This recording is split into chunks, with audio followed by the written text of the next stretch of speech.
नमस्कार, मैं हूं राम किंकर। देखिए, राजधानी दिल्ली में सबसे पहले जो व्यापारी हैं लाजपत नगर 4 के तकरीबन 392 व्यापारियों को एक बहुत बड़ा तोहफा मिला है और तोहफा मॉनिटरिंग कमेटी की तरफ से है। तकरीबन 392 वो दुकानें जिन्हें सुप्रीम कोर्ट की मॉनिटरिंग कमेटी ने कभी सील कर दिया था, अब ये कहा है कि डी सील किया जाएगा उन दुकानों को।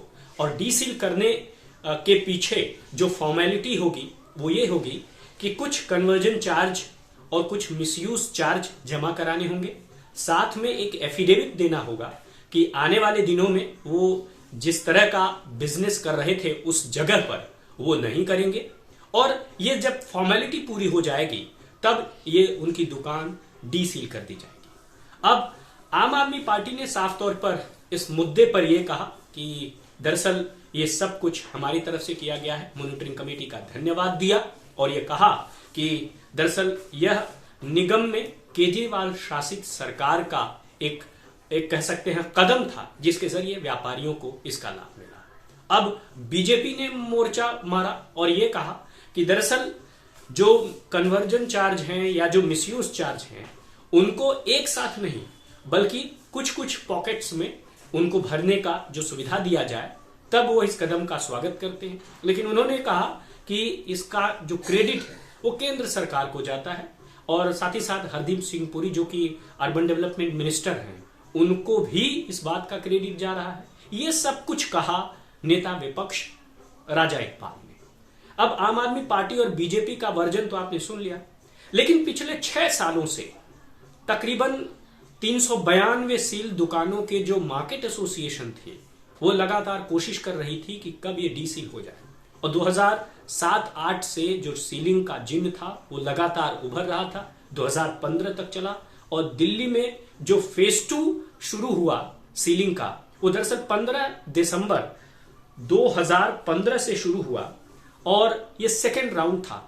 और इसी दौरान जो है लाजपत नगर के साइट 4 में, लाजपत नगर 4 में जिसमें अमर कॉलोनी का इलाका आता है, वहां भी जो है सीलिंग की कार्रवाई हुई। अब सुप्रीम कोर्ट की मॉनिटरिंग कमेटी सील इसलिए करती है क्योंकि वहां पर रेसिडेंशियल इलाके में कॉमर्शियल इस्तेमाल हो रहा था और यही वजह है कि उसको सील कर दिया गया।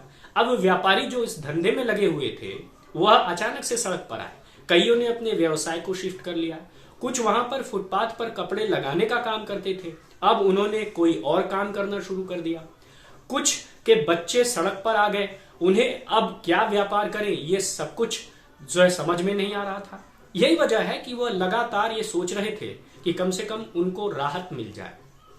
तो ये जो सुप्रीम कोर्ट की मॉनिटरिंग कमेटी का फैसला है ये सबसे बड़ी राहत देता है उन्हीं व्यापारियों को जिनका व्यापार इस सील की वजह से खत्म हो गया था, नेस्तो नाबूद हो गया था। लेकिन मार्केट एसोसिएशन लगातार लग रहा था, सुप्रीम कोर्ट की मॉनिटरिंग कमेटी के अधिकारियों से वो मिल रहा था, तो एक साफ तौर पर बड़ी राहत कही जा सकती है उन व्यापारियों के लिए जिनकी दुकानें खुलेंगी।